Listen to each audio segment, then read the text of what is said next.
Connection action plan. And thank you in advance for taking time out this evening to participate in this meeting. And we have a dynamic lineup of individuals who are going to be sharing their knowledge and expertise as it relates to community land trusts. In terms of format and order of the presentation, we will start with Adam, who is with Collabo, and they have been working with the Clinton Connection Committee to develop their action plan and trying to bring it to a reality. He will give a short, brief presentation to share information about Clinton Connection.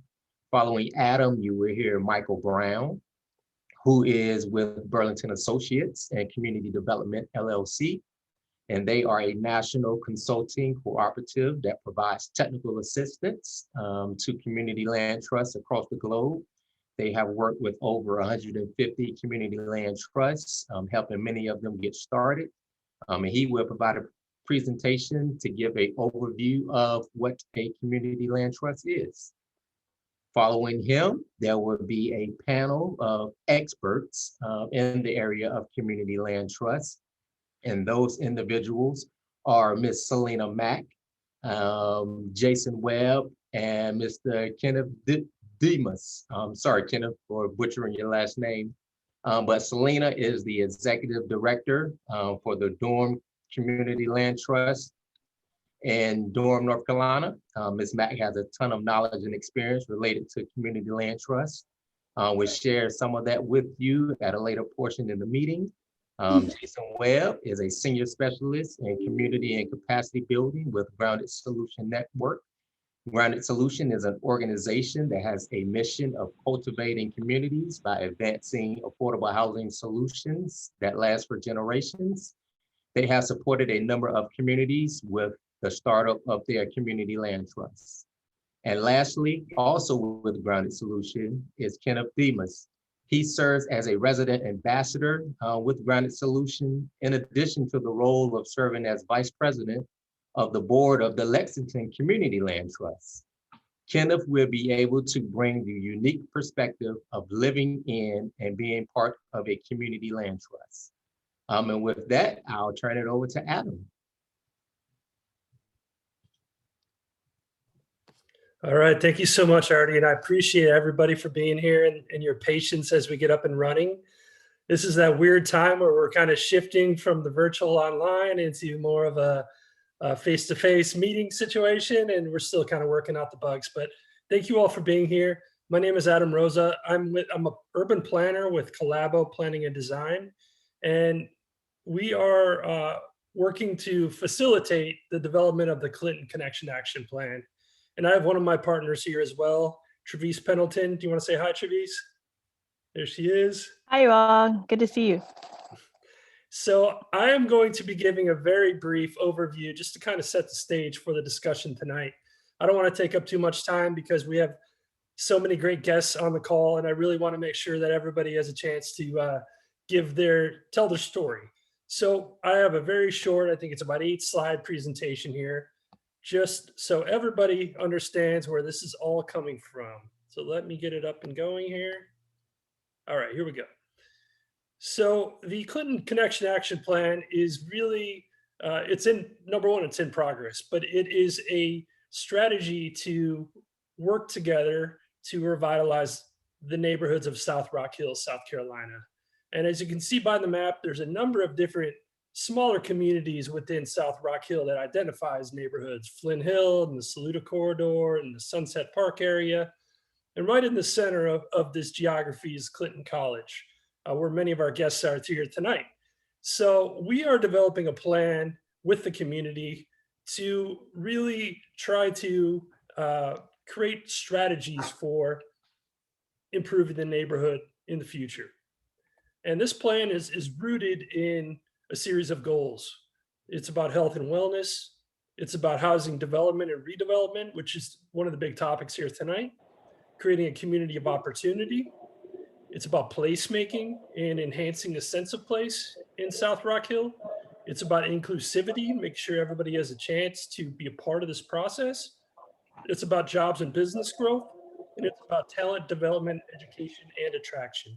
So those are our core goals for this process. So we've been doing a number of different community engagement tactics and strategies and events. One of the things we conducted a couple of months ago was a community survey where we had about 116 people participate. We asked the question, what is most important to you? And the number one answer, about 82% of the neighborhood residents said affordable housing is kind of the key goal for the future of the neighborhood. So I think that starts to set the stage for our discussion here tonight. We've been working together with the residents and with the community and with partners to develop a series of vision elements, really like vision themes. And these are layers to what the plan is going to become. So there's 4 key layers overall. The first is game changer. It's about healthy recreation and a sports-based economy. Hi there. So we are working to identify a number of different projects you can see on the screen here that are part of the game changer theme. Sorry. Okay. Next is vibrant scene. So it's, if you don't mind muting yourself, please. Thank you. The next is vibrant scene, which is a historic arts and cultural community. And you can see a number of different projects that are related to a vibrant scene, with one of our centerpiece projects being the Emmett Scott Auditorium as a cultural hub for the community and for the neighborhood.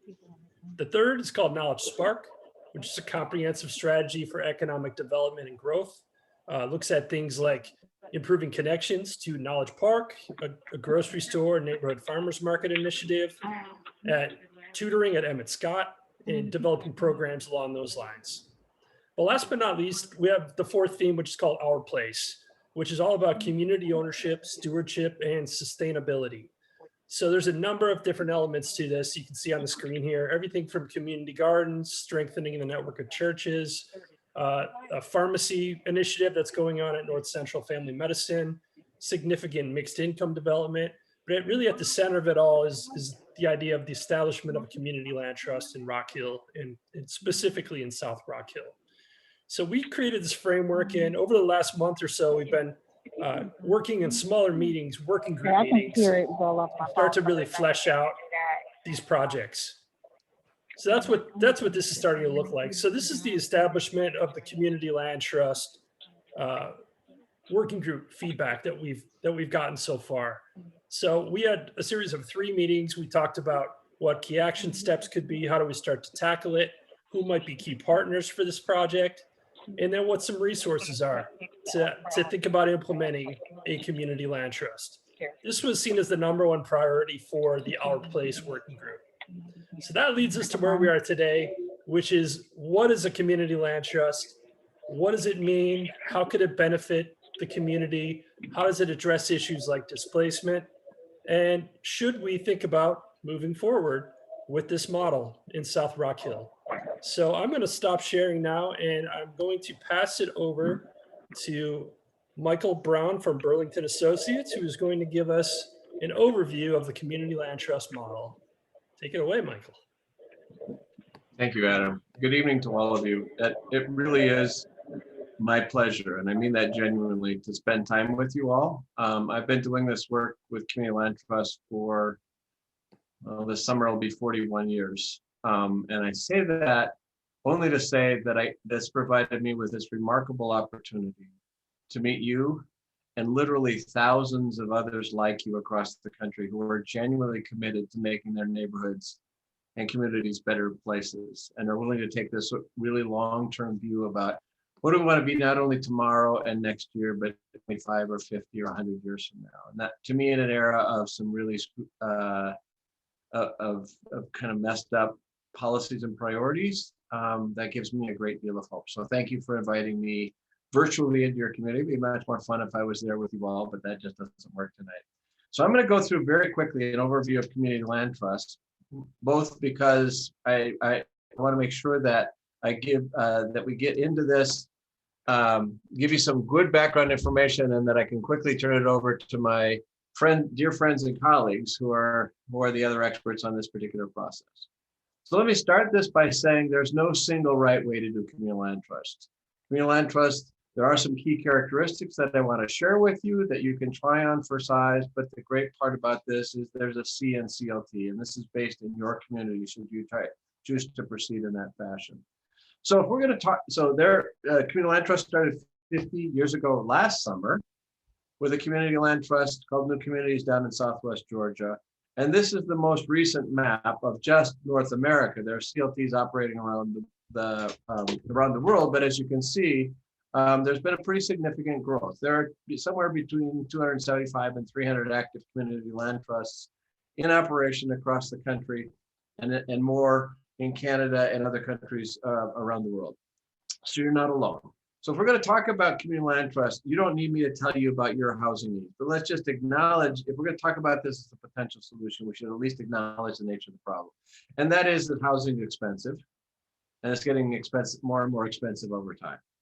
And what ends up happening in this scenario are two things. One is that the gaps between what people based upon their income can afford to pay and what the cost of housing is, those gaps are getting bigger over time, requiring more and more resources per household, per home. And at the same time, more and more people are falling into this category of need across a broad range of incomes at a time that resources simply are not growing at the same pace. So we really are looking for long-term effective strategies for the communities in which we live. And this leads not only to people not being able to access housing, but they find themselves being displaced by market forces from the communities that have historically been viable and sustainable over time. So typically, the challenges that we face is how do we make housing affordable in the first place? But how do we make sure that once we make it affordable, it stays affordable over time? How do we prevent the unwanted market-driven displacement of limited income households from the communities they've called home for a long time? And how, at the same time, when we have limited resources, how do we protect and leverage, enhance the resources that we need to invest to create the initial availability and affordability of this housing in the first place?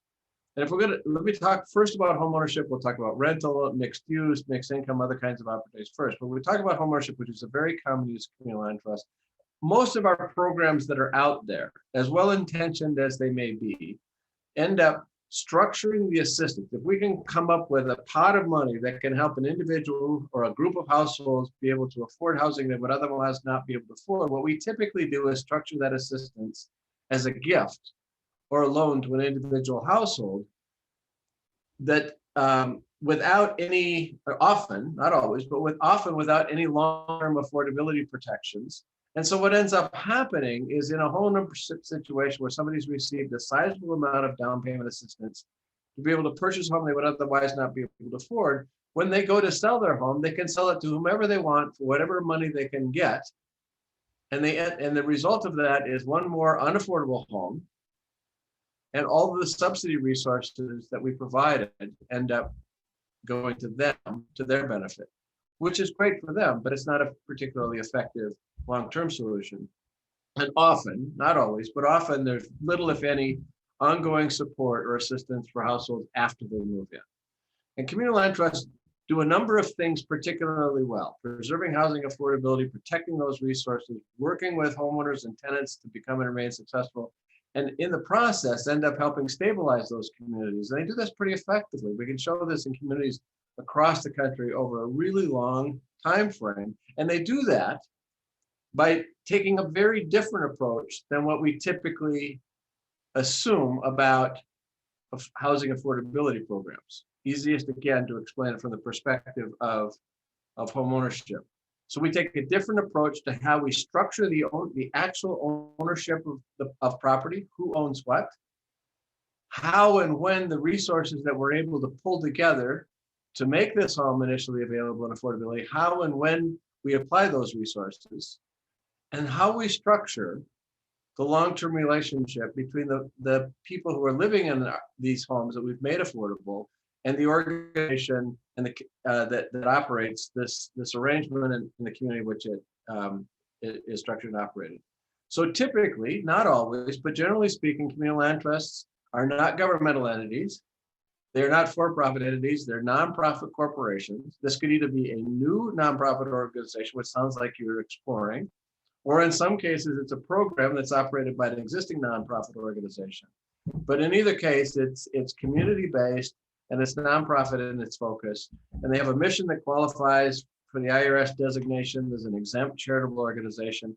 And one of the defining characteristics that we see pretty consistently across community land trusts is a three-part governance structure that's broadly representative of the community that serves, whether that's a city, a series of neighborhoods, a county, multiple counties, whatever it might be. So in the classic sense, and this is a best practice, a third of the seats on the governing board are reserved eventually to be filled by the folks that live in the housing that the CLT has made available and affordable. The direct beneficiaries have an equal voice in the governance of the organization. This is not something being done for them. It's being done with their engagement and their involvement. And the other third are folks who live within whatever that geographic service area is. And while they are not the direct beneficiaries, they're the neighbors of CLT homeowners and CLT tenants. And we want their perspective because they're part of this community as well. And there's a variety of ways in which this remaining third can be structured, but generally speaking, this third is a place to bring in the additional skills and expertise that's needed for the organization to be successful over time. And the point is, we take these very different but equally important perspectives, we put them on the board in equal balance to hash out the long-term solutions that make sense for your community or any community where the land trust is operating. Without question, one of the single most defining characteristics of community land trusts is how we structure the ownership of property. So in a CLT home purchase transaction, the home buyer purchases the home at the affordable price as if they were given a down payment assistance grant, but we don't give the grant to them. We use the resources and we put it in the home to write down the purchase price. So they purchased and they own their home. The title to those improvements are recorded in their name. But in order to protect the community's interest in keeping this home available and affordable over the long haul, this community-based organization with a community representative board of directors retains the ownership of the land parcel that would otherwise be sold to that home buyer household, that retains the ownership of the land and leases it to that homeowner by means of a really long-term inheritable renewable lease agreement that gives them an exclusive, durable, enforceable, long-term right to use and occupy that piece of property. And at the same time, gives the community land trust the ability to make sure that the homeowner can stay there as long as they want. They can pass along their kids and their kids can pass along to their kids. But if they choose to sell, we want to make sure this doesn't get sold on the open market, that it's kept available for the community. And that's why we do the lease agreement. So not very attractive, not very graphically appropriate, but the distinction here with this gingerbread house is the CLT draws a distinction, says we're going to sell the home buyer owns the home, buys it at the affordable price, the CLT retains the ownership of the land and leases it to that homeowner. So the home is owned by the individual and the land is owned by the community, removed from the speculative market, which means that the community has an ability, at least for the properties within their neighborhood, within their community, to control the destiny of those instead of the marketplace dictating what ends up happening. So this ground lease actually serves a twofold function. One is the legal instrument that's executed at closing. When the home buyer purchases the home, they receive this long-term, exclusive, durable, enforceable right to use and occupy the land. It's the legal document. It's recorded in the county land records. It also defines the expectations. So in consideration for your community and this community land trust, should you choose to move in this direction, providing assistance to help a household that would otherwise not be able to afford homeownership to be able to purchase the home, what in exchange are the community's expectations regarding that homeowner's use and occupancy, as well as what happens with the transfer of ownership should they ever decide to move on. All right. So this is the place where not only it's a legal transaction that we're talking about, but it creates a relationship, a set of expectations that the homeowner can have clear expectations of what the CLT organization will do, and the CLT lays out clear expectations for the homeowners during the time that they're living there. And every community gets to decide how they structure these, what these requirements and expectations are. What we typically see are, if this is an owner-occupied home, we expect the homeowner to live in it as their primary residence. It's not a vacation rental. It's not an Airbnb. It's not student housing. We're providing substantial assistance. We expect you to live in this as your primary resident, and you need to take care of your home. You need to behave like any other homeowner in the community, following the rules, consistent with zoning, being responsible for yourself and your family and your guests, and all very common sense, very community, neighborhood appropriate kinds of requirements. And because we want to, in many cases, virtually every case in which community land trusts are operating, we want to make that this home that we make initially affordable remains affordable over time. This is where we structure not only the ownership of the property, but how we apply the resources and what the expectations are. So any subsidy resources, any affordability assistance we can bring to the deal, rather than giving that as a gift or a loan to the buyer, we write down the purchase price of the home to a price that they can afford, and ask the homeowners when they sign their lease to agree that when they leave, should they ever decide to do so, to leave the affordability that was created for them, to leave that affordability with the home, so the same opportunity is available to another limited income homebuyer household. The same opportunity is available to them as was available to the initial homeowner. And the process is by stipulating a formula that's used to determine the price at which the CLT homeowner can sell. Every community land trust determines their resale formula based upon their needs that they're trying to address, the preferences and priorities of the organization. This is a community-based decision. All of them assume in a homeownership situation that when the homeowner goes to sell, they get to keep all the equity that they've earned. So they'll buy, we've made the home affordable. There's still going to be a mortgage. The homes aren't free, but we've reduced the level of the mortgage that the home buyer needs to get to a level that they can afford. And so as they, like any other homeowner, make their monthly payments and pay down the principal balance on their mortgage, they get to keep that equity they earn by being a responsible homeownership and paying down that the ongoing balance of their mortgage. And eventually they live there long enough that they've completely paid off their home. It belongs to them in that regard. And in addition to them keeping their own equity, we want them to get a portion, a share of any increase in the value of the home during the time that they live there. But it's a limited share, because if we allow the home to be sold at market value, then it's no longer affordable. We have to start the process all over again, including coming up with additional resources. So I'm going to show you a quick example. This doesn't mean that it's how you will do it, but it's an example of how some CLTs do. I deliberately didn't try to figure out how to make these your numbers, because I'm really trying to illustrate how the process works. So let's not worry if these numbers are right. Let's just follow kind of the logic, the arithmetic of this. So let's say this is a home, land and improvements, the house and the land that would otherwise sell for $200,000. And you're trying to market this to a household that can't afford that. And you're able to come up, in this hypothetical example, with $50,000. Again, we don't give that as a gift to the buyer. We use that $50,000 to write down the purchase price of the home. And so we sell this home that's got a market value of $200,000. We sell it for $150,000. And we agree that for every year that homeowner household lives in their home, they get a 2% increase on that original price that they paid. So here's how that math would work. So a homeowner lives there 10 years. The value may have gone up to 250 to 310. It doesn't matter, because the resale price is based upon this formula. The homeowner's share is 20%, which is 2% per year for each of the 10 years that they live there, which is $30,000. And so when they go to sell their home, they get to sell it for the original $150,000 that they paid for, plus the 30%, that $30,000 is determined by the formula. They can sell this house for $180,000, which means then the CLT can arrange for the sale to the next buyer. This is a home that now, in this hypothetical example, has a value of $250,000.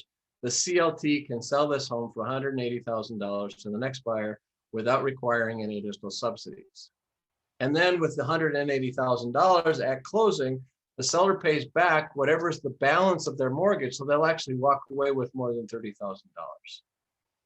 Right? We're just allowing them to take $30,000 of the increase in value with them when they move on. So what we're really doing here is trying to balance two equally important and directly competing goals. On the one hand, we want to provide, in an affordable homeownership situation, we want to provide the homeowner, when they go to sell their home, with a fair and equitable price. At the same time, we want to keep the home affordable for the next limited income buyer at a fair and affordable price for them. And so what we're trying to do is find a balance point between these two equally important community goals. So very quickly then, let me move on.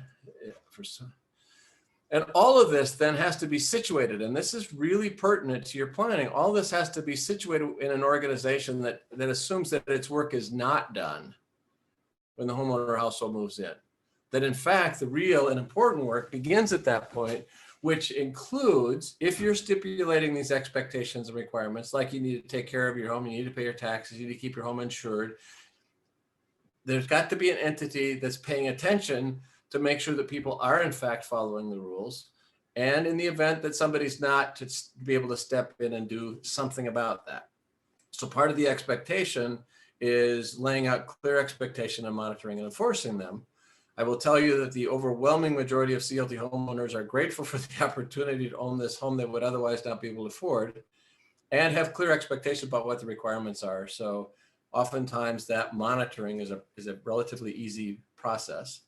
And because of that, CLTs tend to be step into a situation where they're supportive of their homeowners. It's not about running their lives. It's not about telling them what to do, laying out clear expectations, but also providing or arranging for ongoing support and assistance in case households need it. Because sometimes it's a big stretch to move from not owning a home to owning a home. So we frequently refer this as to backstopping, standing behind our homeowners to help make it likely they're going to be able to be successful over time. So in order for this to happen, you need to know, as you start to think about this, that you're going to have to create an organization that has dedicated resources, paid staffing that can make sure that this is managed effectively, not only to move somebody into their home, but to keep it going on over time.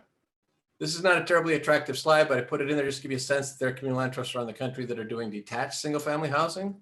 They're doing townhomes. They're doing mixed income, mixed use development. Any kind of development that ends up happening can be done on a community land trust. That's based upon local priorities. This is in Albuquerque, New Mexico, where there's a 27-acre parcel, and the entire property with several hundred units of homes. It's a mix of owner-occupied homes, rental housing, artist lofts, and senior housing is all located on CLT-owned land. These are mixed-use commercial properties. This is in downtown Burlington, Vermont, where this is street-level commercial, and this is condominium housing living above. So I'm just giving you two examples. Finally, there are CLTs that are increasingly moving into commercial to put grocery stores or other kinds of uses. This happens to be in 24-1 is northwest of St. Louis, Missouri, and the community, after doing a bunch of housing, they went to their community and said, what else do you do? What else do you need? And they said, we'd love to have a movie theater. So they have a movie theater located on CLT-owned land. So let me show you just a few tangible outcomes, and then I'll turn it over to my friends and colleagues. So statistically, we see that over 90% of CLT homeowners remain in their homes for at least 5 years. That's important for community stability. It's also important for local lenders because they care about the safety of their loans. Interestingly enough, these are typically in homeownership situations. These are home buyers with 30-year fixed rate mortgages, 99-year inheritable renewable lease agreements, but the average length of ownership, and this shifts up and down over time, but it is roughly in the vicinity of 7 years is the average length that a CLT homeowner lives in their home before they move on, which is exactly what happens in the conventional market. Fannie Mae, Freddie Mac will attest to those same statistics. And finally, there are CLTs that have been around long enough, that have built portfolios large enough that they've gone through multiple resales, which has created opportunities for us to go in and do some analysis about what happened. And when we did those studies, the question that was most interesting to me was, where did the CLT homeowners go? If we're limiting the appreciation, I mean, they would not be in homeownership except for the CLT, but if we're limiting their appreciation and that limits their options, we should just be clear about this. And what we've seen in those places where we've done the studies is that approximately 7 out of 10 CLT homeowners, when they sell their home, are able to leverage the security and stability of owning a home they would otherwise have not been able to afford, and this bit of appreciation that they're able to keep, and they're able to go out and buy an unassisted, unrestricted home in the market. Recently, there's been and Grounded Solutions knows this, has been a more comprehensive shared equity, which includes deed restricted, and some that showed across the country with a much more expansive portfolio, including homes that were not just CLTs, that was somewhere between 6 and 7. But anyway, the point is a majority of our homeowners, if we do this right, are able to make transitions when they move on. And because we've kept the home affordable, we can start that process all over again without requiring any additional subsidies. The final slide I'll show you is just, this is helpful, maybe not for you all, not for everyone in the room, but we need to get mortgage lenders on board with this. And what I'm showing are the statistics that we're going back to 10, 12 years ago in the Great Recession, when things were at the absolute worst. These same ratios, these same percentages hold true today, but back when things were at the very worst, the yellow lines are what the Mortgage Bankers Association was saying about all mortgages across the country. This was what was happening in the CLT world at the same time. So as you can see here in 2010, 4.6% of all mortgages across the country back in 2010, because of the recession, and some shady dealings, there were lots and lots, 4.6% of all mortgages were in foreclosure. And during that period of time, our foreclosure rate was literally 1/10 of that. Why? Because we're putting people into homes that we know that can be successful. Second, we're deeply subsidizing the homes to make this really affordable for them. And we're standing behind them so that in the event they run into some difficulty, they lose their job, somebody ends up with COVID, they need to move, whatever it might be, there's an organization that can walk them through that. So in the end, we see, and I'm sharing this with you just because I've seen this happen in so many communities, there's a lot of really very tangible benefits and outcomes for the communities in which community land trusts are operating. I'm not saying that to encourage you to do a community land trust, only you can make that decision. I'm just sharing with you that we've seen these outcomes consistently in community after community across the country for this particular approach, which is not about building a home and assuming we're done, but it's about creating opportunities and being willing to stick with the long haul. So I'm gonna stop at this point and turn it back to you all. So thank you for your time. I'm guessing there'll be some time for question and answers in the back end. Yes, sir. And thank you, Michael. Next, we will hear from Ms. Mack, Mr. Webb, and Mr. Demas. If you would, take about 5 minutes or so and just kind of give your background and experience as it relates to community land trusts. And then after we hear from the three of you, we'll kind of open up the floor for questions from the participants. And we can start with Ms. Mack.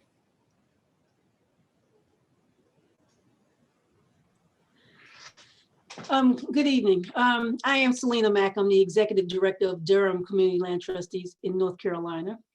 So DC, and I refer to it as DCLT.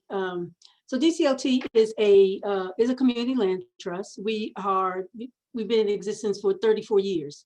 Started in 1987 by a group of community residents, just like yourself, who decided that they wanted a change in their neighborhood. They were dealing with a neighborhood that was experiencing a lot of disinvestment, and decided that to band together to make change and to demand city investment and private investment in this community. We started out doing home ownership. So we do both home ownership, even though we started out with a lease to purchase, so we have a great deal of experience in rental. We have done, we have at some point, early in 1993, we started doing some rental just to accommodate those people in the neighborhood who could not afford to be homeowners, even though the people we were targeting for home ownership were people who lived right here in this community, Durham's West End neighborhood. Our target neighborhood was initially a neighborhood between downtown Durham and Duke University. It's right in the middle of those two entities. And so it was a neighborhood that the community anticipated would eventually gentrify, become very unaffordable just based on its proximity alone. And that was one of the reasons that they considered doing a community land trust in order to ensure these homes would be permanently affordable in perpetuity. So at some point, we start with lease to purchase, so we have experience in rental, but at some point we really have decided to expand our rental portfolio. And in fact, in 2005, we really made a serious commitment to increasing our rental portfolio. To date, we have about 350 units of housing, most of which are rental, in about 7 different neighborhoods in Durham. And we have about 50 homeowners that are still with us. Many of them have been here for over 30 years or nearly 30 years as homeowners with DCLT. And we serve individuals either from rental or home ownership, from everywhere from homelessness to market rate. And most of our rental clientele is people with 60% area median income or less. We serve seniors, we serve people with disabilities, we serve homeless veterans. So a wide range of people that we're able to serve through our community land trust housing. We are, I heard Mike say you're going to need to start an organization. I can just give you, so we are a 501c3 nonprofit organization. We have a staff of 10 people. For many, many, many years, we had a staff of 6 people. So just in the last couple of years have we expanded to 6 people. We actually self-manage all of our rental properties. And that's because, for a couple of reasons. One is that we gained a great deal of experience through this whole lease to purchase process. So we've always done leasing and managed those properties from day one.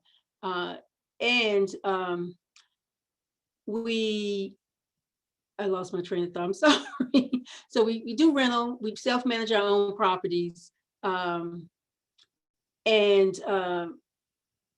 other reason was just because of our connection to our tenants. One of the things we try to do is to have a relationship with our tenants. We don't have a typical landlord tenant relationship with our tenants. And so managing our property gives us that ability to stay connected to our tenants. What else can I tell you? Well, I'll stop there and answer any questions that might come up. Thank you, Ms. Mack. Next, we will go to Jason Webb. Thank you, everyone, for allowing me, and thanks, Mike. Thanks, Selena. Grounded Solutions Network, we are sort of this national membership-based organization that right now is doing a lot of federal advocacy for these types of models. As we all know, that there is some substantial resources that have been allocated due to the pandemic to come in to cities. And also that there are some additional funds that are being proposed in terms of infrastructure. And one of the things that we're trying to do on a national level is really try to figure out how to prioritize those funds that may be like once in a generation that might be coming in to communities, and really prioritizing these models, making this money actually last for generations to come. So for folks like Selena that, is so what I like to consider to be in the trenches every day in terms of trying to find that subsidy, we're trying our best to make it so that there are more dollars actually dedicated to these models, with the acknowledgement that these models here actually protect these sources a lot more than what I think Mike talked about, it being a gift or it being sort of something that is just given away over a number of years. The one element that I will say for a community land trust that is an important pillar that I wanted to just highlight is this idea of our founders, of the model really could have called this a number of different things, but they really purposely put community as the first word. And that's something that is important. It's built into the board structure. And it's also built into this idea about open membership, that anybody sort of in this geographic area that the CLT is working in and serving can be a member of this nonprofit and can actually have influence on who is on the board of directors and trying to give their voice and input. And that's something that I want to make sure that is highlighted, especially for community groups like yourselves that are in a very community-oriented planning process, and you guys already feel some of the empowerment of how you can actually decide on what your destiny will be. And that we don't want that to be lost in any of the tools that you guys actually select to move forward on. A little bit of my background, I've been sort of working in the CLT space now for about over 30 years. I spent a lot of my years actually as a practitioner in Boston, Massachusetts, at an organization called Dudley Street Neighborhood Initiative. And Dudley Street Neighborhood Initiative did a lot of place-based community organizing and planning. And then we created a community land trust because we realized that we can do all the planning that we want, but if we don't protect it over time and for a long period of time, those plans can easily change with another generation coming in. So we as a community were able to actually secure about 32 acres of land in our community and build over 200 units of affordable housing. And going back to Mike's presentation, we've also done some commercial. We have about 1.5 acre farm that sits on our community land trust. And we also have a 10,000 square foot commercial greenhouse that is a part of our portfolio. So anything that you guys can think about in terms of real estate, you can put on a community land trust because it's about the decision-making ability. It's about the protection. It's about the collectiveness of the community really owning and controlling those assets and not just allowing it to be, an out-of-state corporation or just one individual. And with that, I'm gonna pass it back because I really want to make sure folks hear Kenneth's story. And without further ado, Kenneth, share your story. Good evening, everyone. First, I want to start off by letting y'all know a little bit about the neighborhood. The neighborhood that I was born and raised in it was created in about 1879, somewhere like that, for the first Black neighborhood to be established in Lexington, Kentucky. My great-great-grandfather was one of the first ones to settle here. So with that said, it's 7 generations of our family been here, which I have been the 5th, and my daughter been the 6th, and my granddaughter the 7th. So I know with that said, being a resident of a CLT, when I first got involved in this, I didn't understand what a CLT was. It's very important for people to be educated in what a CLT is, and just not be told we're going to turn an area into a CLT without anyone understanding what it is. So with that said, we was established in 2008 as a community land trust, but in order for us to be able to keep this area here, we had to create something that people wouldn't come in and take from us. Because we were going to be displaced. My mother, my father, then was going to be displaced. So this neighborhood was going to be taken from us, and there wasn't many people here to fight anymore. It was only 26 families left here to fight, and of the 26 families, most of them, I won't say didn't care about what happened. They were renters, and they didn't have a fight because this area was so ran down. The house was in bad shape and everything. So when my mother and my father called me up and got to crying about, well, my father was a manly man, and when he said, "Kenneth, I don't know what we're gonna do," and I could hear in his voice that he was about ready to cry. So I said, "Dad, what's going on? What's going on?" Someone had knocked on the door and told them to get ready to move, and they're like, "Where are we going?" goings. So I said, well, let me see what's going on, and I get involved with it, because what they thought was going to happen is there was no one here with a voice, not knowing that these older folks had kids, and some of the kids within this area will come back and fight for them.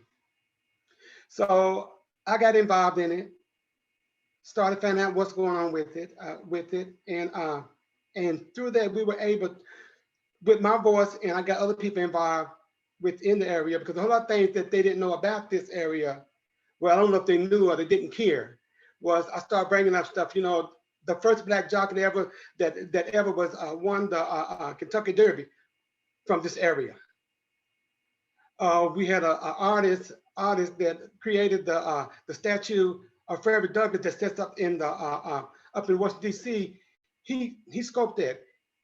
He lived in this area, so you know, so you have to make sure that when you do your homework, to try to make sure to tell the people, look, this neighborhood is important to not just to us right now, but to generations to come and generations before us. You know, so like so they say, you know, I fought and I fought and I fought, and we finally got able to stay. You know, we were able to stay here.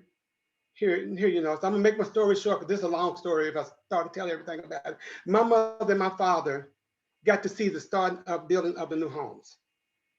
My father did not live to move into a home. My mom moved into a home and lived in a home for about 9 months before she passed on. And with that said, that still was, it was still a blessing to me for at least one of them to be able to see and get into their new home. So I ended up buying a home here too.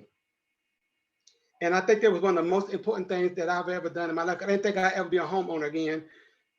Going through something I went through, you know, my life, being divorced, you know, being a single father of four children. One of them was about ready, at the time I thought about moving in here, one of them was about ready to enter into college. You know, how was I going to afford a home and pay for the college, you know, but with this community land trust, I was able to, when they displaced everyone, they moved us into what they call temporary housing. They moved over to the park area. So we lived in them houses for over 8 years before I got my home, meaning that we didn't pay any money, we didn't pay electric, we didn't pay water, we didn't pay anything. So that was a blessing to me to be able to stay here and be able to do that. Do that before I had to go and buy myself a home. But with that was the best investment that I've ever made, was to come back home to the neighborhood that I was raised up in, help my mother and my father, help my mother and father make sure that they were going to be okay. But through that, I was blessed too. And through me being blessed, my daughter was able to buy her home here. So she bought a home not next door to me. I want to make sure she moved around the corner from me. So she's got her home, and my grandbaby is living here, so they're close by too. And to be in this community land trust, we live like a community, like when we were younger. Where you, if you did something about the road, we didn't have a telephone. Your mother knew about it before you got home. That's the kind of community that this is like. Everybody knows everybody. I take care, it's a little lady down the road, like I take care of little maintenance around her house. I'm not a maintenance guy, but I can do a little bit of stuff, cut yards and change bulbs and stuff like that, So, that's what I like about this. This is a community, and I'm so glad that they decided to call it a community land trust, because with that said, I hope they are able to create more and more, but let the people understand what a community land trust is. Because a lot of people, it's not for everyone. It's not for you to get rich, come in here thinking that you're gonna buy a house, then 10 years later you sell it for 4 times what you bought it for. People need to understand that. And that's why I explained it to my daughter. You're not gonna get rich here, but you got a beautiful home, you're secured, quality homes, and the folks around here is gonna look out for you and take care of you. So like, I'm gonna make my story short like Jason did, because I know that it's getting late. It's like 7:10. So I want to leave the open for the questions, and if anybody want to ask anything about how do we come, how do we get this, or how do we do this, or how it was done. Thank you. Wow, thank you, Kenneth. That's a powerful testimony as it relates to, community land trusts and how you and future generations are reaping the benefits of it. That's awesome. And with that, I want to open it up to our participants for question and answering. If you would, please use the raise the hand option in Zoom. If you're not familiar how to do that, if you go to the bottom of your screen, you can click on the reactions, and there's an option to raise your hand there. If you're not technologically sound and prefer to use the chat, you can do that as well, and we'll monitor the chat and try to alternate between people asking questions and getting those questions answered through the chat. And with that, we're looking to hear from you.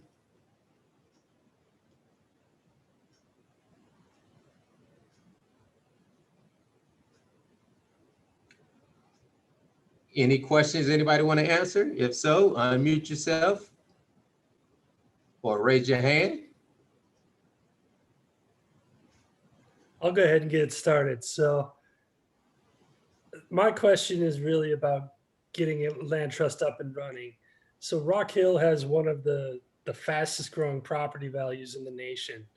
So there's a lot of potential pressure coming very quickly into this area. And the south side of Rock Hill has been the area of town that's been had the least amount of investment over time.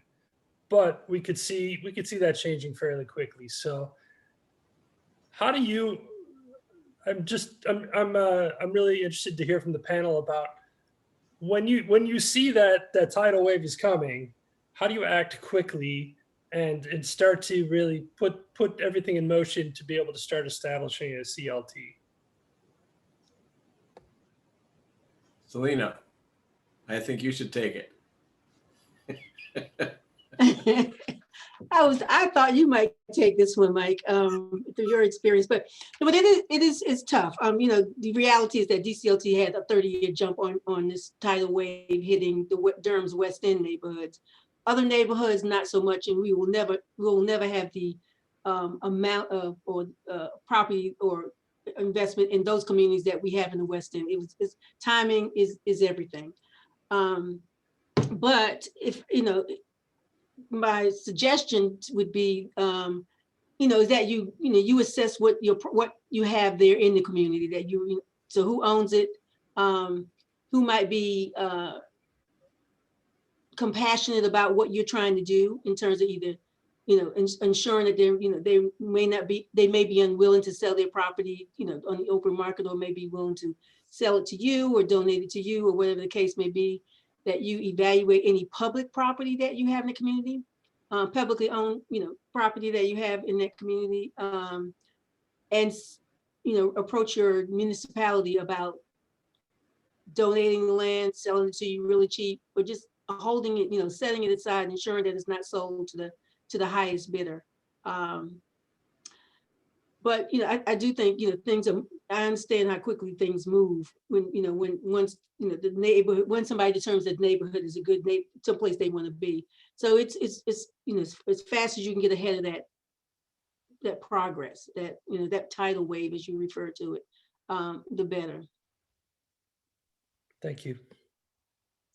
If I may just add one additional part, because Selena, you really are the expert here on this, because you've seen it with both the organization. I think it is important as part of your planning process is to really figure out your business model, which is, so who are we going to serve? What kind, it's a business plan, really. And I know that doesn't sound cool, and it sounds like we're delaying the process. But I think before you launch, given the fact that these are commitments that have to be honored on a day-to-day basis forever, you want to be clear about who you want to serve, what kind of housing, how much that costs, what are the gaps, where are you going to get the gaps, and if that gap is 10,000 or 50,000, how many of those allocations will you get? Because ultimately the capacity of your organization is based upon the work to be done, as well as the scale of the organization's activities. So you don't have to, and particularly in light of the dramatically and quickly changing nature of the neighborhood. You don't want to spend a lot of time on that, but I think you want to think that through, because this is not a endeavor where it's like, well, let's give this a try, and if it doesn't work, no big deal, because it is a big deal. But I think the corollary to that, and I'll stop, is then through that process, you're going to start defining the messaging. And your messaging is, look, we've seen what happens with unbridled gentrification-driven displacement. And if we can let that happen here, what are going to be the outcomes? So doesn't mean we have to be combative and confrontive, but I think that we have to be very clear that what we're offering is an alternative for our communities. I mean, Kenny, I've known you for years, and you tell the story eloquently, because this was a road project that was going to take out this neighborhood. And the neighborhood stood up and said, no, we're not going to do that. And they convinced, of all people, they convinced the counties, they convinced the city, they convinced the Federal Highway Administration that this was a better use of resources, and they really ought not to destroy the neighborhood. So messaging is pretty key to all of that. And I'd like to say something else. Make sure that you get the people that are already there involved in it. Some things get started and have a tendency of forgetting about the people that's already there. And the people that's already there feel like you're coming in just trying to make money off of their neighborhood. Make sure you get your leaders involved that is already within that neighborhood or within the area that you're trying to turn into a community land trust.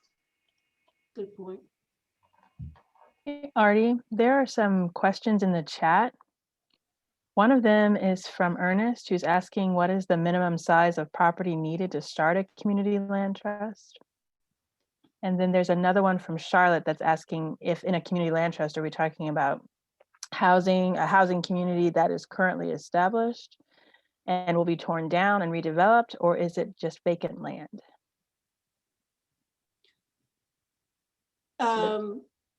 So I would say that the minimum size of property needed to start a community land trust is one property. That's right. You just need, in order to start, you just need one property. I'll let anybody else comment on that. Jason. Yeah, no, I totally agree with Selena. It takes one. And as what Mike and I have done a lot of this work sometimes together. And I remember a small group down in Uniondale, New York.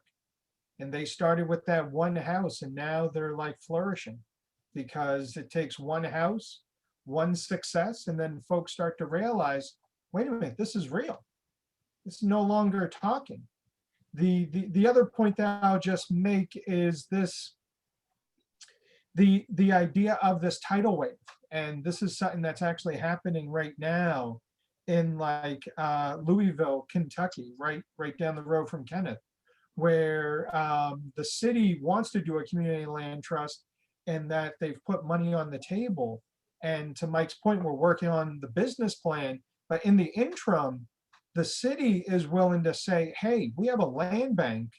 Do you want us to just start acquiring property and setting them aside? Because we know that these prices are only going to go up. And if we wait, then we as the city will probably have to put more money into it later on. It's better that we go ahead and actually invest in it now and just buy property, set it aside, and just go ahead and just allow you the time needed to figure out this business plan and figure out how you're going to sort of operate. And if I just want to quickly add to that, that's a really good point, Jason. But so we actually did a land bank here. Actually, Duke University sponsored a land bank here. And I think I heard you say there's a major university within the midst of your target area. But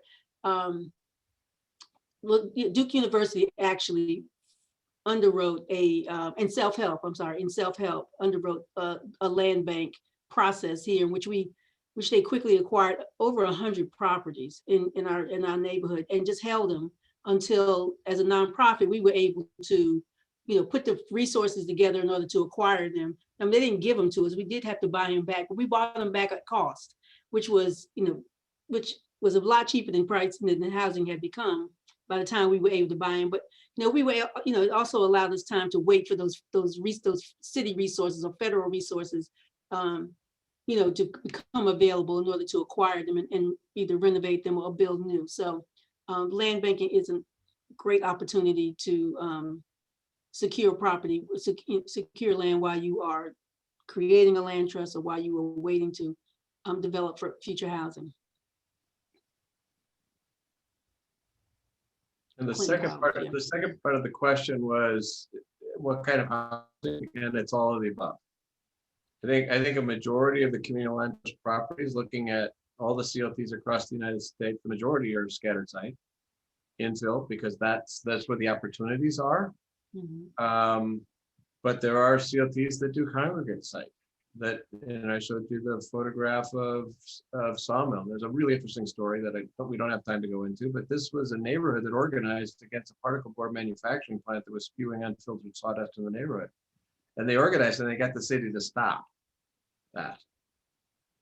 And then they were ready to declare victory, and they went, no, wait a minute. This is a commercial zone piece of property owned by the city in the heart of Albuquerque. We need to get that piece of property, right? So there, it can be new construction, acquisition, rehab.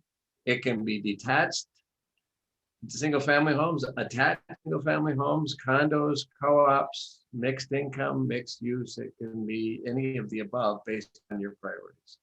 And if I just made it real quickly, I don't want to dominate by any source of imagination. There were a couple of comments in here about colleges, school districts, churches. They have resources. So talk to them too. This is a community effort. There's another question in the chat from Jerry Ann that asks, will properties that are owned by a family, not one single person, be eligible for a land trust? And are you familiar with examples like that?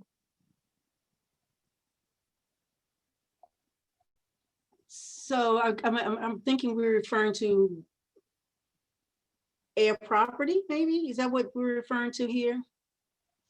I think Yeah. so. Yes, yes, this is Jerry Ann. Thank you so much. This has been a wonderful presentation.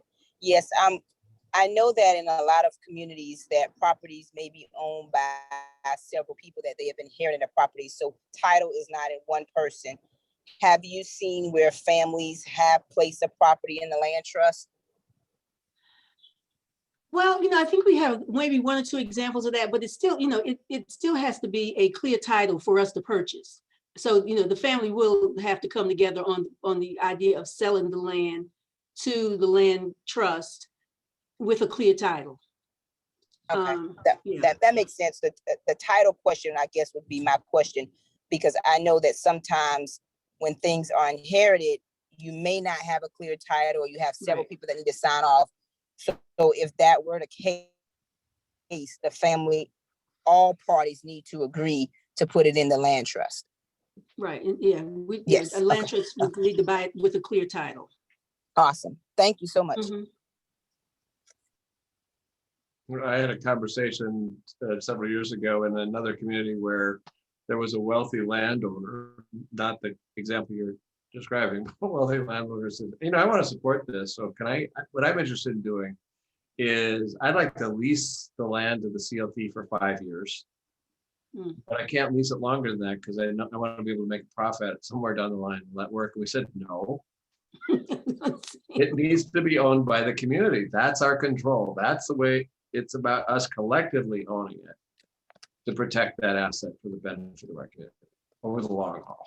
And then you put these protections in your organizational documents that say you're not going to sell it, except in these very tightly prescribed majority of your members, the sort of agreement. So you can act entrepreneurially, but the point is the marketplace has been taking this stuff away from us for years and decades and centuries. We need to stop it. I'll throw out a question, and I'm gonna start it with you, Selena. I've had the pleasure of having you speak to our subcommittee. So I know that this is something you kind of touched on when we had that conversation. But how did you all go about gaining the trust and interest of the residents for the community where the land trust was formed? Kenneth kind of talked about it People need to understand and educate themselves and truly know how a CLT operates. If an individual has some hesitancy or is reluctant because they are not knowledgeable or well versed of a CLT, how did you guys get buy-in from those residents? Yeah. So, DCLT was started with truly a grassroots effort here. And so it was actually the people who already lived in the community who actually started DCLT. And, our target in terms of our initial home ownership projects targeted the people who lived in the community or had some ties to the community. Because the reality is that in what we call the West End neighborhood, there was, with the condition that the neighborhood was in, there was no way we could have attracted anybody outside of this neighborhood to move to this neighborhood to live. So our initial outreach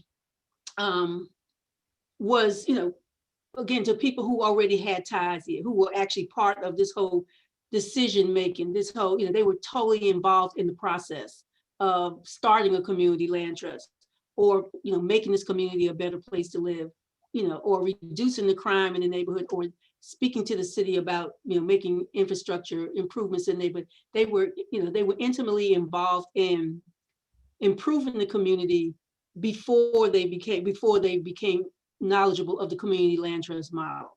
And so the idea was, we're going to improve this community, and by the way, we're going to create better housing for this community through this by utilizing this community land trust model.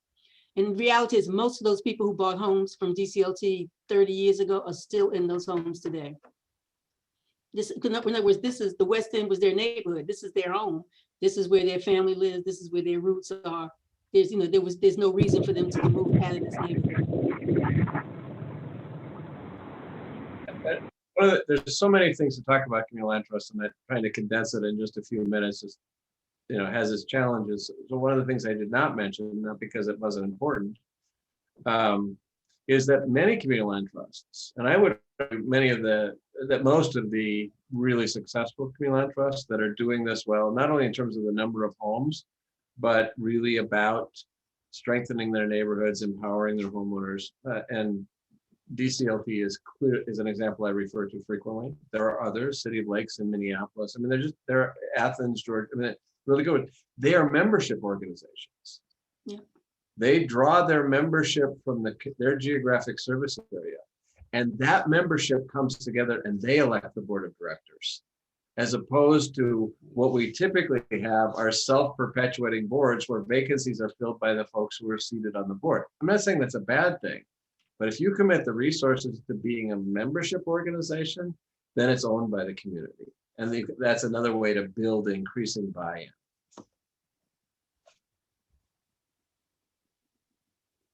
All right, there's another question from Christina. Can community land trust slow gentrification? And she wants to toss that question to each one of the panelists. I'll give my response first.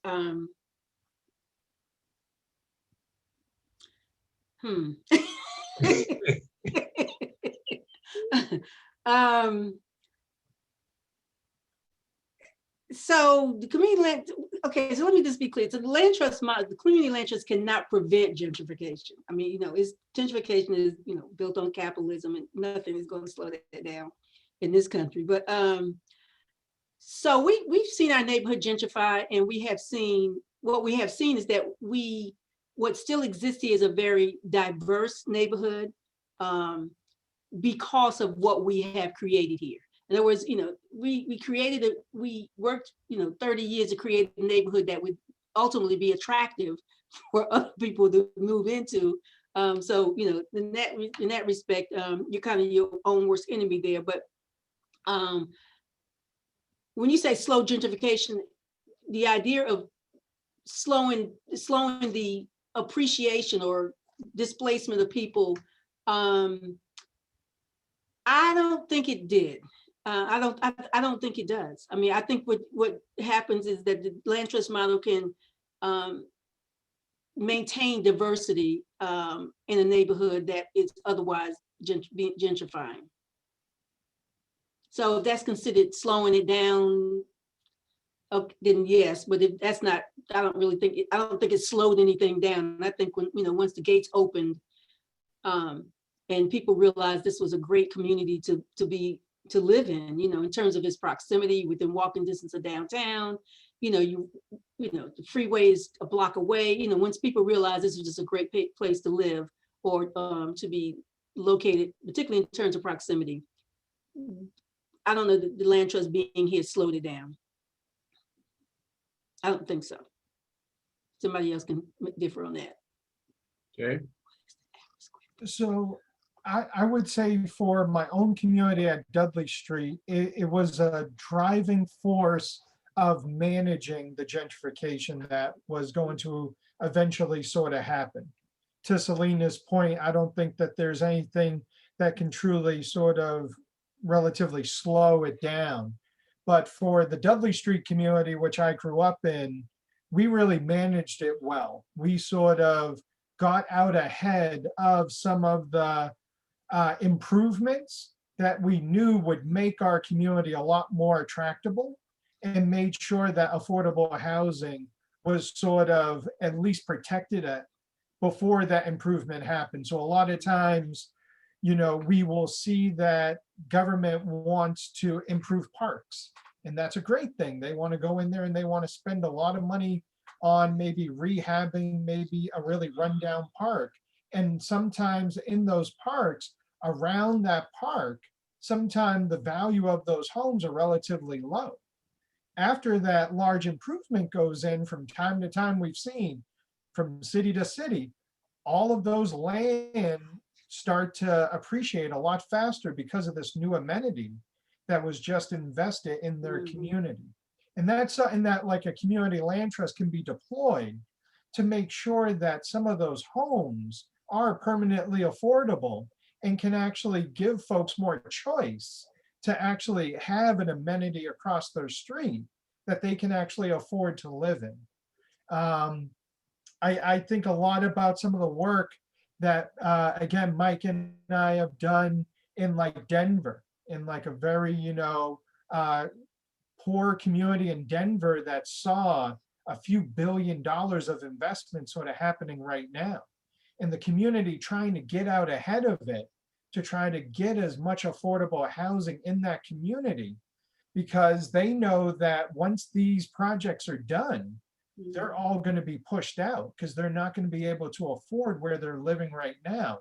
And I take, again, Mike and I go back number of years. I love his saying of developers love the smell of diesel, because to them it's just like, oh yeah, this is buying time now, because you're in an area where you have really challenging conditions, and they go out there and they just start buying up property.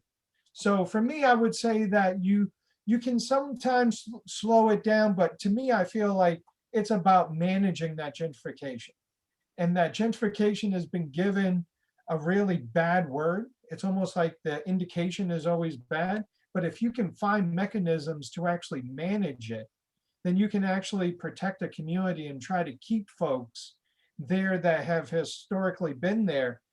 Also in the story of like Kenneth, if it wasn't for a community land trust, Davis Bottom would right now be the Newton Pike extension, highway, and Kenneth would probably be living in another community. So. Well, here's my answer to that. Now, with us, with our area, a community land trust, we had a clean slate. So it was 25 acres of land that was just clean. So we can kind of keep it out from where we're at within the community land trust. But outside, which is right across the road from where I live, they have came in there and revamped homes and is charging $275,000 for a home that they probably bought for $20,000, $30,000. But that's the part. That's the only way that you can handle it within the community land trust because of what it is. But on the outside, it's not much you can do with around the community land trust.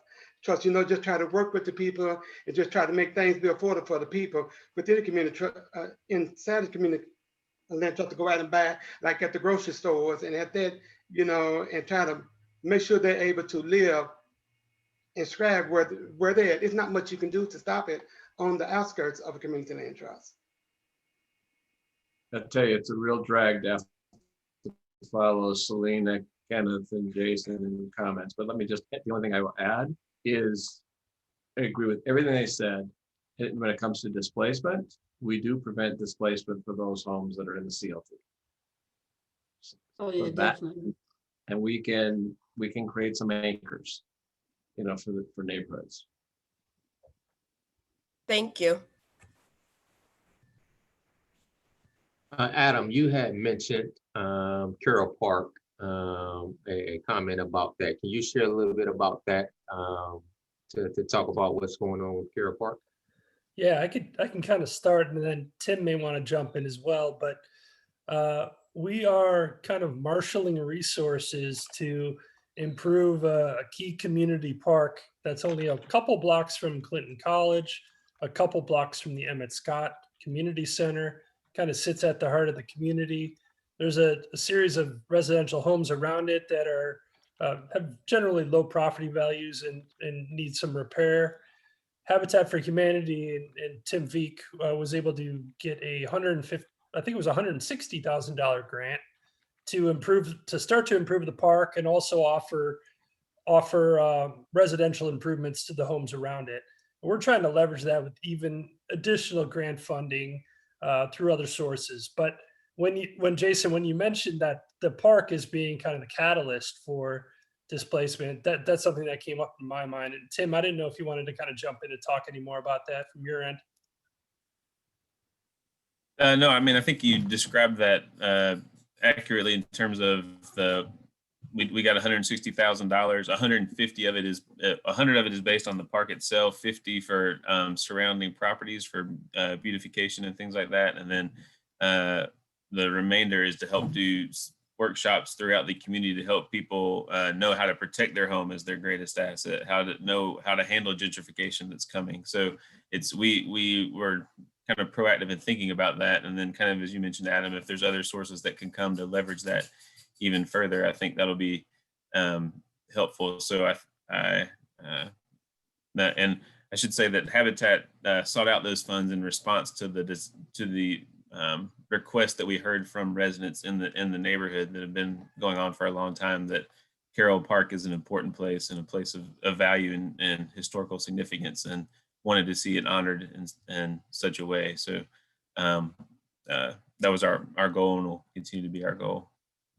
I do want to sort of use that as like a quick point to maybe ask a few questions to sort of help think for the future of what might happen here. But what I'm hearing the panel say is that you need champions from the community to make this happen.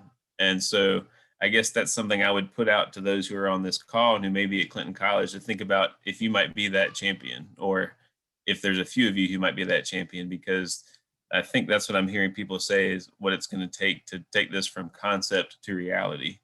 And the other thing I would say, just to, if the panel could comment, is what do you see as the average length of time that it takes to start a land trust, if there is kind of an average length of time? And sort of tied to the gentrification question, is there a tipping point where it's too late? Because as Adam mentioned, we're seeing kind of exponential increases in costs at a pretty dramatic rate. And so just wondering about that. So the first question, oh, go ahead, Jason, I'm sorry. No, I was going to try to get the easier one in, and that's the second one versus the first one. Because I want to throw that to Mike to see if we agree or disagree in terms of timing.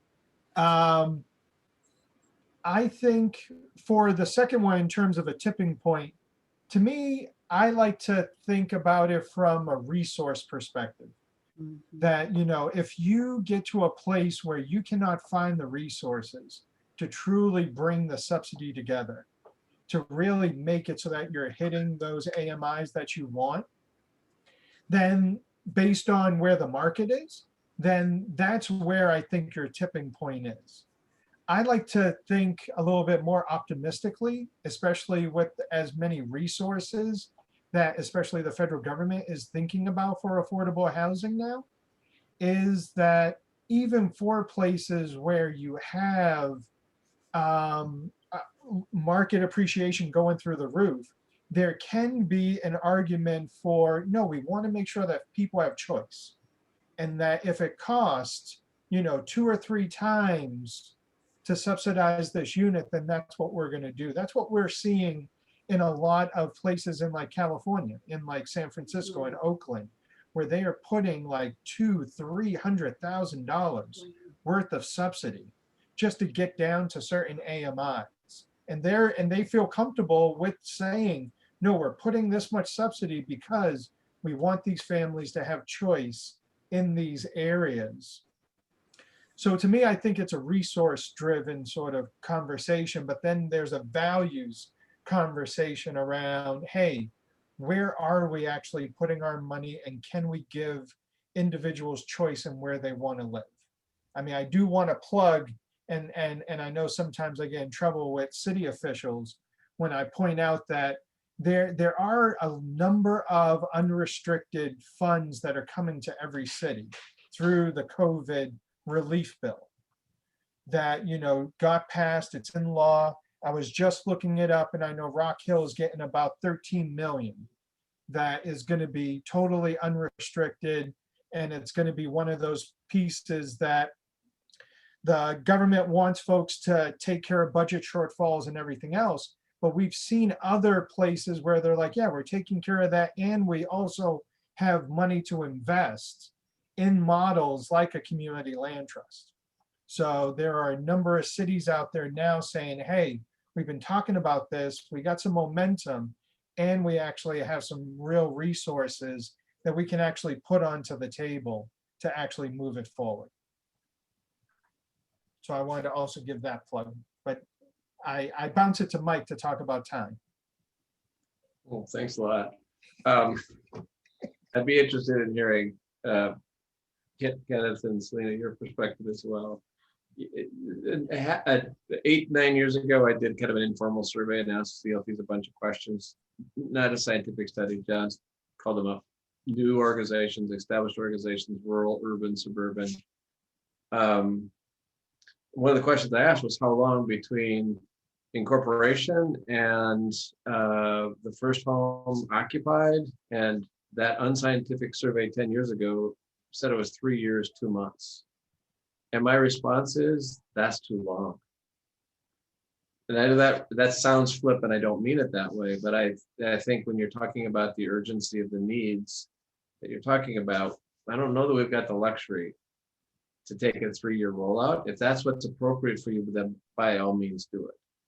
I think you don't want to rush the planning process by cutting corners, but I think doing a deliberate plan about, okay, this is where we're going to focus. This is what we think we can do. We think we've got the resources that we can bring together to do that. So I think the fastest I've seen that process going from assessing the feasibility to developing the business model, I have to think of those, and what Jason has referred to that we've done together, kind of looks at a 5-year horizon between, okay, we're going to do this now and to what happens 5 years from now. And then do the implementation, designing the homeownership program, thinking through the terms and conditions of these ground lease agreements. I mean, this is determining who's eligible. This is big stuff. So I think that's a year process to get the organization in. I think you can do it in that sort of time frame, maybe faster, maybe a little bit longer. I don't want you going away saying, well, Michael Brown said a year, because I don't know your community. Because part of it's organizing, part of it's marshaling resources. And that doesn't mean you can't start land banking and get land contributed to it, but getting the organization in place that really can do this responsibly for the long haul. You want to do that right. I will echo what Jason said. Is this American Rescue Plan money?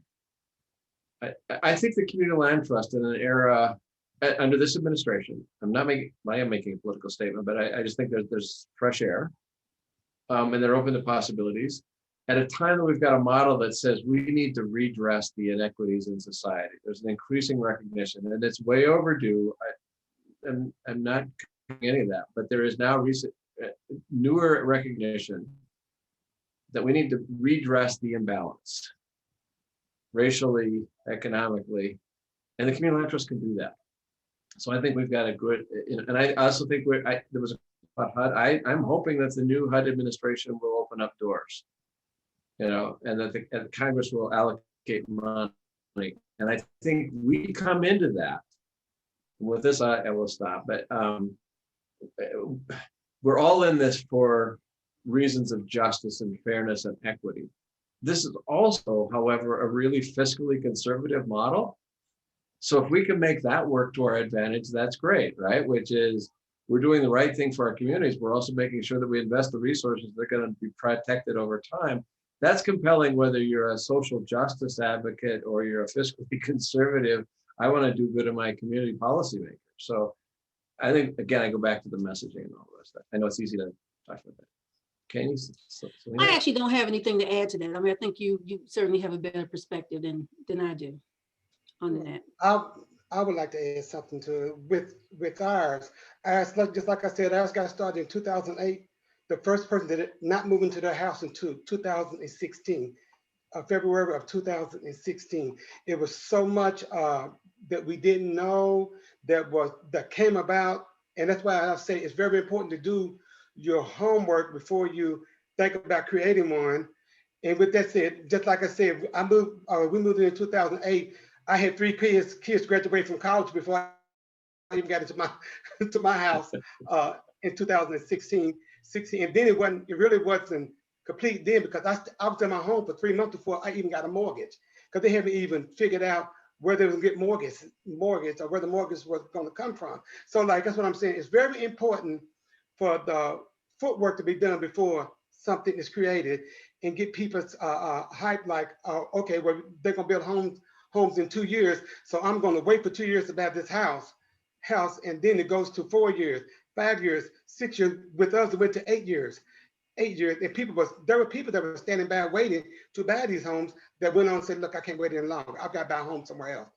Because I don't want my kids in a certain neighborhood no longer. So make sure that everything's in place before y'all decide to. Now, everything's not going to be in place. You're going to run into some obstacles, but not like we did. I mean, it was really bad. I mean, it was pretty bad for us. But overall, it worked out fine. But I'm just saying, it was just there. And if I can ask a follow-up, Kenneth, you mentioned obstacles. Could you highlight 2 or 3 challenges that you saw as a part of that process with the formulation of the COT?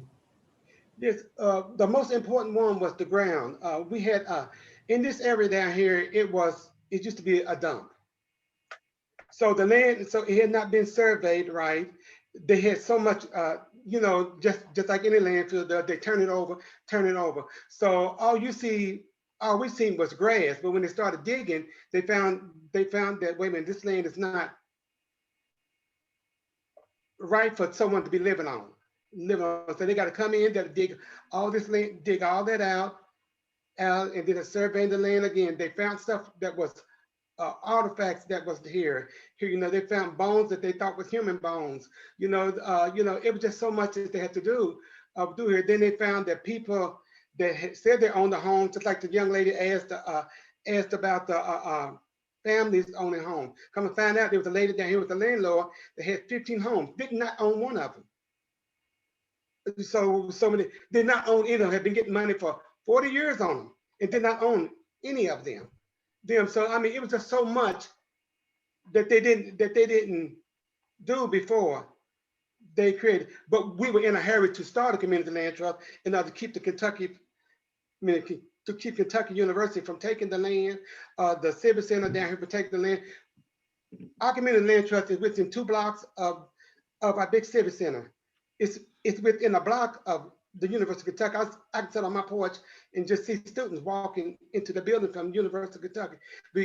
We are surrounded by every hospital, all 4 hospitals, within this area. So, I mean, I know it was a rush thing. So make sure that if it's not a rush thing, I know you got to get it done as quick as you can. Make sure that you do your legwork for that area, because you make sure you know what was there and what you can do and what you can't do. Some of the land was considered as commercial, and you couldn't build homes on, which should not be in, because it was a commercial building right next to a home down here.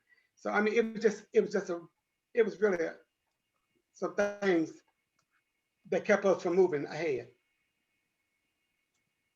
The money was not an issue because we had money coming from, we were blessed to have money coming from 3 different entities. So I mean, we had plenty of money. It's just that we couldn't do anything because what needed to be done to the land.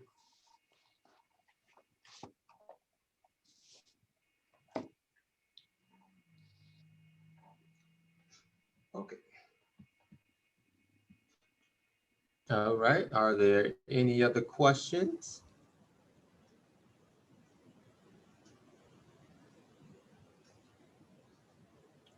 Hearing none, I will close us out. But before doing so, I do want to note that Travis posted the opinion survey in the chat. So if you would take about 5 minutes to complete that, to provide us your thoughts and feedback as it relates to a community land trust.